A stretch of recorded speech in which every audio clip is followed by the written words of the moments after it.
perempuan campur aduk desak-desakan.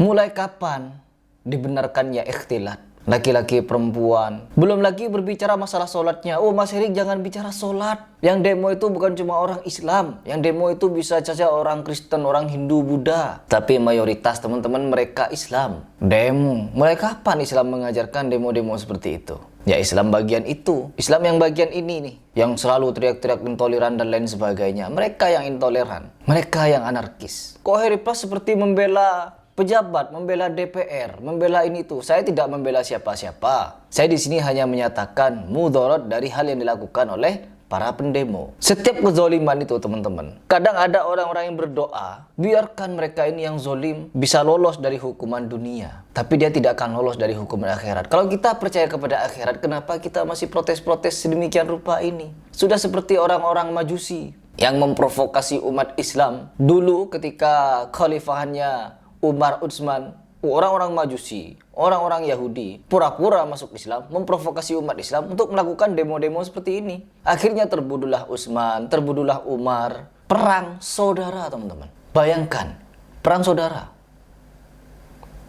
Akibat perbuatan orang-orang Yahudi Majusi. Persis, seandainya kita percaya kezoliman itu akan ada hukumannya masing-masing, ya kita akan hidup tenang. Biarkan mereka zolim. Jangankan mereka, sesama kita saja banyak yang zolim. Ya, sesama kita banyak penipunya. Ya, sesama rakyatnya banyak penipunya. Sesama rakyatnya ada begalnya. Sesama rakyatnya ada pencurinya. Sesama rakyatnya ada perampoknya. Sesama rakyat saja saling menindas. Sesama rakyat saja saling menzolimi. Sesama rakyat. Saya yakin kalian pernah mengalami kezoliman-kezoliman yang pernah dilakukan oleh orang-orang yang kalian kenal, orang-orang yang tidak kalian kenal, orang-orang yang baru kalian kenal, dan lain sebagainya. Sesama rakyat ini. Benar apa yang dikatakan oleh Ustadz Muammar Ma'ruf. Semua akan ada hukumannya kelak di akhirat. Mau mereka zolim, mau mereka jahat, mau mereka begini, mau mereka begitu. Semua akan ada hukumannya. Lolos hukum dunia, tidak akan lolos hukuman akhirat. Semua orang pasti akan mati. Akhir-akhir ini sedang ramai di sosmed ajakan untuk mengibarkan bendera One Piece di hari kemerdekaan. Bagaimana hukumnya ya Ustaz? Ini haram, ini adalah bentuk makar, bentuk pemberontakan, pembangkangan kepada pemerintah yang sah. Tapi pemerintah zalim, bahkan rekening kita 3 bulan tak aktif pun akan diblok, tanah pun 2 tahun tak dipakai akan diambil. Zalim tu sebab apa? Siapa yang pilih? Kan kau juga. Biasanya yang komplain-komplain ni dia yang dahulu milih, akhirnya rasa tak puas hati, akhirnya dia yang komplain. Dan untuk dapat pemimpin yang saleh, yang bertakwa, maka rakyat dahulu yang bertakwa. Kerana pemimpin cerminan rakyat. Apabila rakyatnya baik, insya-Allah Allah anugerahkan pemimpin yang baik. Itu sebabnya para sahabat dapat pemimpin yang baik, Abu Bakar, Umar dan Nabi SAW. Sebab mereka ni adalah orang-orang saleh. Kalau kita zaman sekarang tengok pemimpin kenapa jadi zalim? Kerana rakyatnya juga zalim, memakan sesama, ya kan? Rasuah di mana-mana, mula dari yang kecil sampai yang besar. Dari instansi, hampir setiap instansi rasuah ni dah memarajalela. Di kehakiman, di kepolisian, di sekolah-sekolah. Jadi mentaliti rasuah ni dah biasa. Kezaliman dah biasa. Siapa yang kuat, siapa yang kaya, dia menekan orang-orang yang lemah dan miskin. Mentaliti rakyat seperti itu, akhirnya Allah timpakan pemimpin yang sebiji seperti mereka. So yang perlu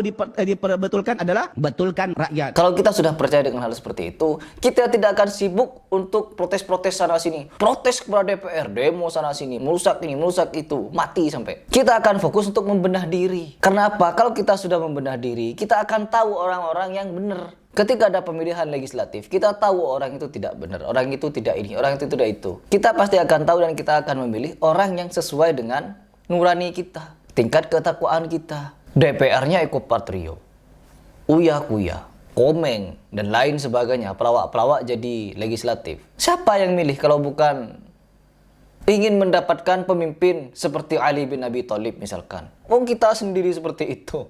Mendambakan seorang pemimpin seperti Abu Bakar, Umar, Utsman, Ali. Tapi orang yang mendapatkannya tidak pernah mencontoh Abu Bakar, Umar, Utsman, Ali. Demo sana sini, gak ingat sama sholatnya. Perempuan, laki-laki campur aduk di situ.